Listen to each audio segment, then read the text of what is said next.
People often feel like they're in the wrong place, yet they never go out and look for their place.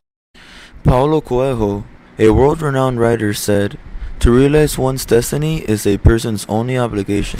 Unfortunately, people get so caught up with other obligations that they forget to do soul-searching for themselves. When people forget about themselves and live for something or someone else, they can forget who they are. In order to find yourself, all you must do is make a transition into a new way of thinking, a new way to live.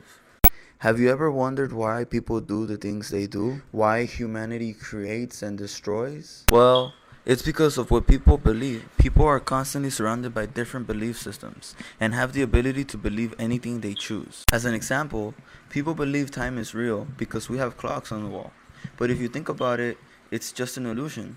Time is nothing but an idea, a concept, which everybody decides to agree upon. So as you can see, our beliefs can completely change our perspective on what's really happening in front of our eyes, and ultimately impair our ability to make good decisions. It's interesting to know where our primary beliefs come from. Initially, we learn from our parents, and under the best circumstances, we can learn great things from them. From our fathers, we learn to provide and to be strong enough to do whatever it takes. From our mothers, we learn to nurture life and to make sacrifices. Sadly, not everyone is raised under the best circumstances, and as a result, grow up with traumas afflicting them. When people like this have kids, their kids also have afflictions, which in turn shroud their heads with illusion. Unbeknownst to parents, by watching TV with their kids, they're actually doing them a great disservice. The media feeds one of the best solutions around.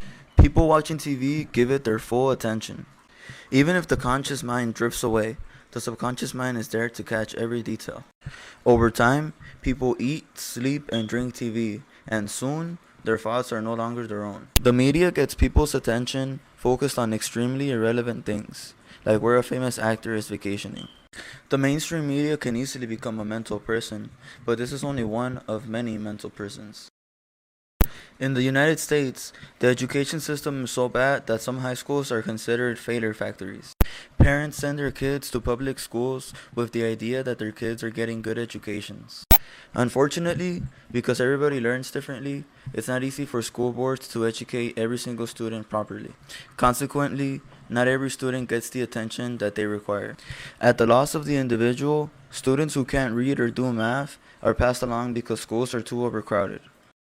If students do finish high school, unless they pursue a higher education, chances are that they will be functionally illiterate and go on to work low-skill, low-paying jobs. So where is all of this going to?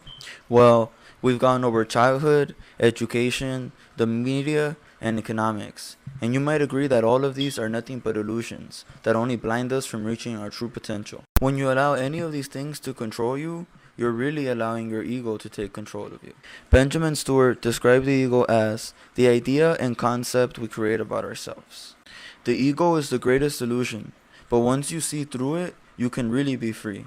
However, some people can never see through it, and if the individual can't cope with the stress, he might go insane. Although insanity is seen as a bad thing, someone getting this close to their emotions gives a person a chance to get up close and personal with their demons. It's like Socrates said in The Peaceful Warrior, sometimes you have to lose your mind before you can come to your senses. If a person is strong, from these troubling tests, a brave and powerful soul can emerge. We should never fear challenges, for life is full of them. If we make transitions in our thoughts to pursue worthwhile ambitions instead of empty ones, then we can truly achieve happiness. Only then will challenges be seen as an opportunity for growth, an opportunity to get one closer to finding oneself.